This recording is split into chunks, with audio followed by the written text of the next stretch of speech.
Welcome to Module 10 of the Six Sigma Institute's Lean Six Sigma Certification Curriculum, which follows both the Council for Six Sigma Certification and the International Association for Six Sigma Certification bodies of knowledge.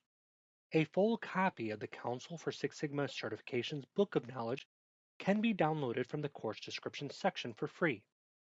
In this module, we will be discussing basic Six Sigma team management.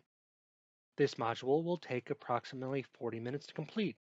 At the end of this module, there will be a 5-question quiz on the topics discussed, which you can complete on your own at any time. You will also find several Six Sigma tools that you can download, including a critical path method template and a project timeline template, both of which are Excel files. Six Sigma is typically managed on 2 levels within an organization. First, the culture of Six Sigma must be managed by an enterprise-wide level, usually by a group or council of senior managers, such as an executive with the guidance of a master black belt or black belt. Ultimately, this group sets the tone for Six Sigma within an organization, provides final approval on projects, and holds others accountable for metrics, performance, and success. While many of these individuals might also work as sponsors or champions on projects, as a group, they don't tend to get involved in the day-to-day project details. In this section, we are going to discuss the building of a Six Sigma team. We will cover building a team, detail the various common roles within a Six Sigma team, and talk about managing a team with timelines and schedules, milestones, budgets, and a defined measure of success. When putting teams together, organizations should remember that 3 basic team member types exist with relation to a Six Sigma project. First, there are regular team members. These individuals participate in all activities of the team and attend all or almost all of the team's meetings. Next, we have ad hoc team members, such as subject matter experts or employees who work directly with the process, who then provide expertise on an as needed basis. You don't want to take these employees from their job functions for every single team event, as that would negatively impact the state of the current production.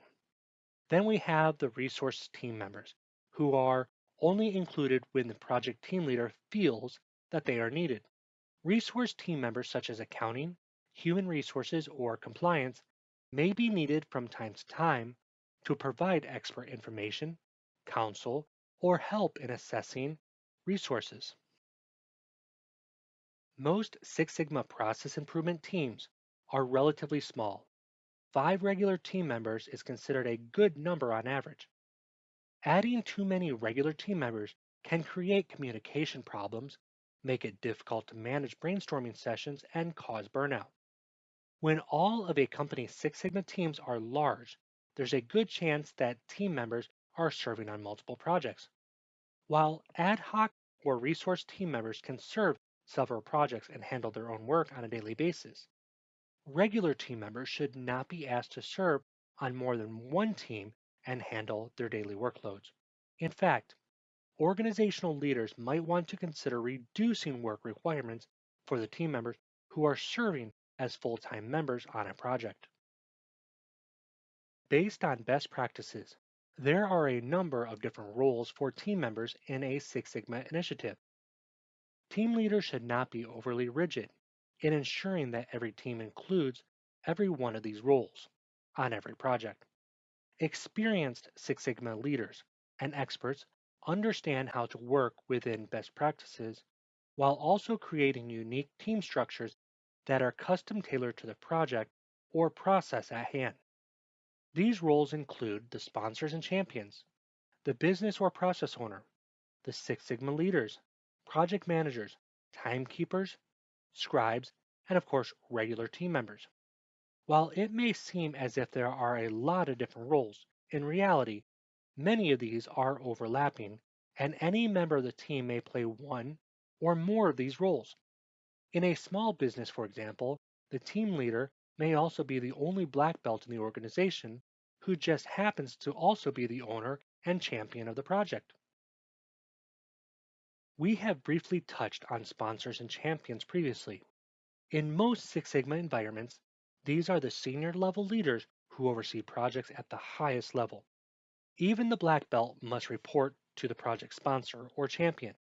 The senior leader is usually responsible for the final result of a project, which means he or she usually wants regular reports about progress.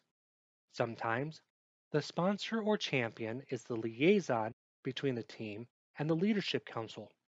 As the senior leader, the champion or sponsor is also responsible for assisting the team with obtaining funds and resources to ensure project success.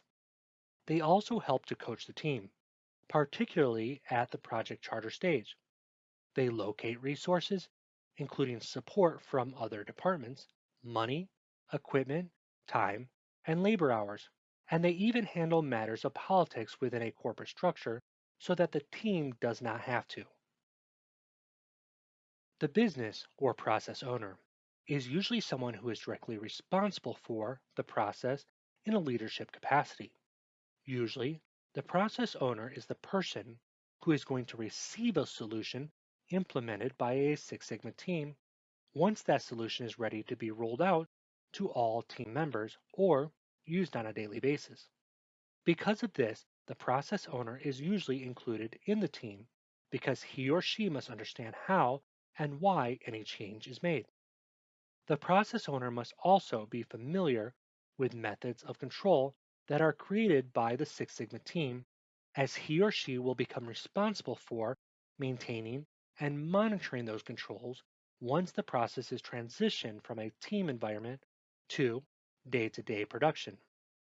A process owner usually also acts as a process expert on a Six Sigma team.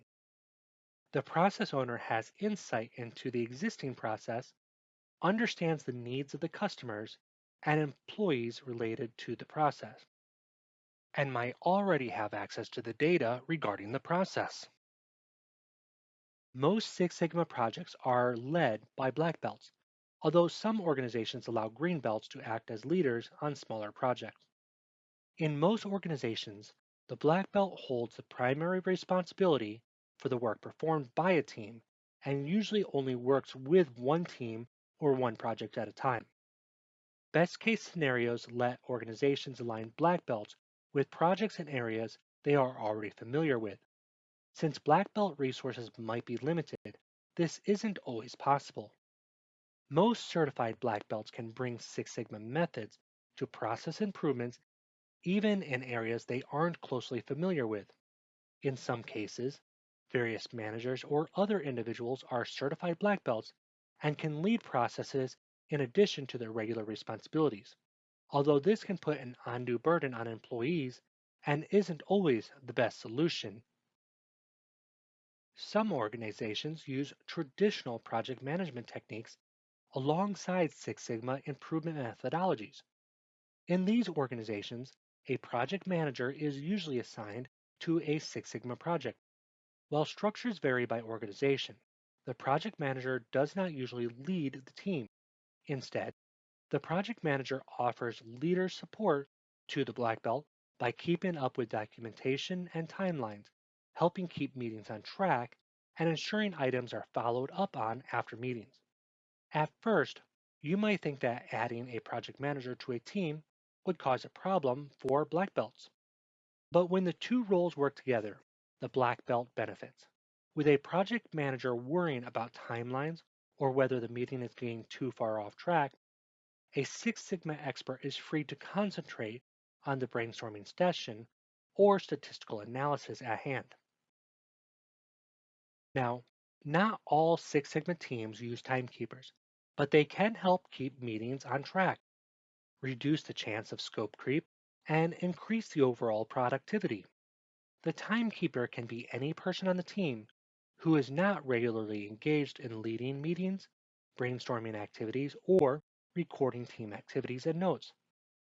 The timekeeper shouldn't police time, rather, He or she should gently steer teams towards following the agenda schedules. To function properly, a timekeeper needs an agenda to follow. It is usually the responsibility of the black belt or project manager to provide a detailed agenda for each meeting. The agenda should include clear instructions regarding how each item is expected to take, though teams should always be aware that agendas might be changed during the meeting at the discretion of the project manager or project leader. Team leaders should pick a timekeeper who is organized and level headed. In the heat of discussion and arguments, it is easy for any member of the team to lose track of time, and the timekeeper is a member of the team. A lot of discussion occurs during brainstorming and team sessions, so someone needs to record all of that information. Notes are important because they help team members review what was discussed. Create lists of follow ups and actions from discussion, and record charts, graphs, and diagrams that were created during brainstorming processes. While everyone can take notes, team leaders should appoint one person as the official scribe for the team. Sometimes that person is a certified project manager working in conjunction with a Six Sigma team leader. Other times, it is a member of the team who is seen as a detailed and organized person. The black belt or other project leader should never be the scribe. It is too difficult to take notes while leading a discussion or exercise. The black belt might make some notes during the session, but he or she is likely to miss important details while working directly with other team members. The scribe should create notes or minutes of the meeting in typed format and disseminate those notes to all team members as soon as possible following the end of the meeting. Previously, we covered the three major types of team members: regular, ad hoc, and resource. Selecting members for each of these roles is up to the project leader, the sponsor or champion, and the overall organizational leadership team. In addition to the project leader, process owner, and process expert, Six Sigma teams are usually comprised of 1 to 3 regular team members in addition to acting as timekeeper or scribe as directed by the team leader. These team members also participate in brainstorming sessions, discussions, and other team activities. Green belts are always needed in order to collect data and perform analysis under the direction of the black belt, and someone has to perform the work between meetings and report the results of and progress on that work to the team. And since this is a team initiative, the regular team members also help to review work performed by other team members and the team as a whole, offering suggestions and feedback. Scheduling and maintaining that schedule is an integral part of the Six Sigma project process. Organizational leaders need to understand how long a project will take, when results can be expected, and when team members will be freed up for other endeavors. Without this information, leadership cannot plan for ongoing improvement, and employees can feel trapped in a project that seems to stretch on forever. In this section, we will cover several different methods for creating a project timeline or schedule and touch on the importance of milestones within that timeline. Six Sigma projects usually follow a specific series of phases. We have briefly introduced the concept of DMAC previously. The DMAC method breaks up a project into 5 phases: define, measure, analyze, improve, and control. Experienced Six Sigma experts with some data and information about a project and process can usually provide a very basic and raw estimate of time by assigning a certain number of weeks to each phase. It is also worth noting that most of the phases are likely to overlap. To create a raw timeline for a project, a black belt or other Six Sigma leader usually starts with an overall time requirement. He or she either estimates the total time required for an improvement or works with a deadline imposed by the leadership group. For example, the leadership group might say that an improvement needs to be completed within 4 months. Using a 4 month timeline and what information is already available about the process, problem, and resources, The black belt might create an estimated timeline for the DMAC process that looks something like the figure pictured. The critical path method is a more detailed way of defining timelines for various elements of a project, but it does not require more information and input from a project team. This means you probably won't be able to provide a detailed timeline until the project is underway. A critical path diagram could be one of the activities the team undertakes as part of the define phase. There are several different ways to create a critical path diagram. We will discuss one of them here, but you will find the template included with the downloads section for this module is slightly different.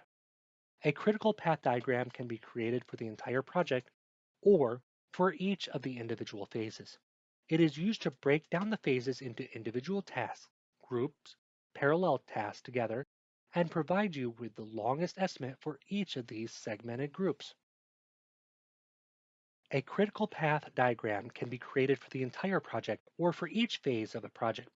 We start by identifying the critical needs or activities to complete the project or phase of that project. To complete the define phase, this means the team needs to choose a team, charter the project, define the problem, and create a baseline metric. Next, we need to put the critical activities in order. Now we need to assign a time to each task. You will need to estimate how long it will take to complete each of these tasks. The more experience you have at this process, the better your estimates will become. Next, we need to create a diagram of the tasks, stacking simultaneous or parallel processes and including time figures. The diagram is created from left to right. The items on the left must be done before the items on the right can be completed. When items can be done at the same time, they are stacked. Next, we will need to draw a critical path through the diagram. When steps are stacked, the critical path goes through the step with the longest time estimate. Lastly, we add up the longest times from each section. This gives us our critical path timeframe. Once a timeline is established, set up milestone meetings and dates to help keep the team on track and notify the sponsor or champion of progress. In a DMAC project, milestones are usually set at the end of each phase. Define, measure, analyze, improve, and control. However, teams can set custom milestones, and sponsors might require specific milestones if they are approving large resourcing or funding requests for a particular project. You can also set up milestones within a team environment to manage goals and tasks. These milestones can be kept within the team. The milestone dates are when the team or the black belt will meet with the sponsor to present the findings or results of each phase of the project. Each date gives the team something to work towards. By breaking each phase down and each larger task into smaller parts, it is easier for the team to stay on track and complete the work. Smaller tasks seem more manageable, so they are more likely to be accomplished. Teams, and especially team leaders, must always be concerned with project budgets. While success is rated by the end customer in terms of performance, quality, and satisfaction, Six Sigma teams also answer to corporate leadership. For leaders, success is measured in terms of time and budget. A strong timeline and good milestones help you meet time requirements, and an understanding of financial drivers, strong communication, and financial oversight helps you keep a project within budget. One of the challenges when dealing with budgets in a Six Sigma project is that all the team members are not always completely aware of the financial drivers. Budget concerns vary by organization.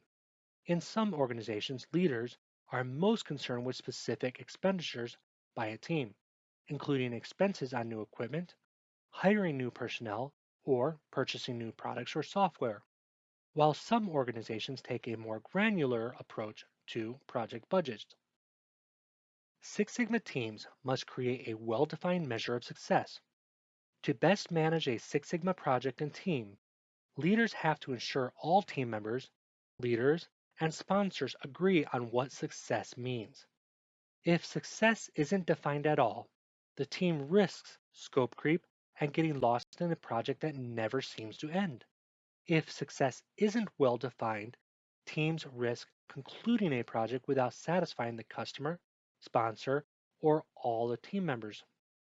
If a sponsor and the team don't agree on what success looks like, the team could think they have concluded a successful project, while leadership believes the project was a failure. In the end, successful Six Sigma team management hinges on many of the same concepts as successful leadership in other endeavors do. Choosing the right people, being clear about expectations, approaching work in an organized manner, and being honest and open about progress helps every member of the team succeed and provide value.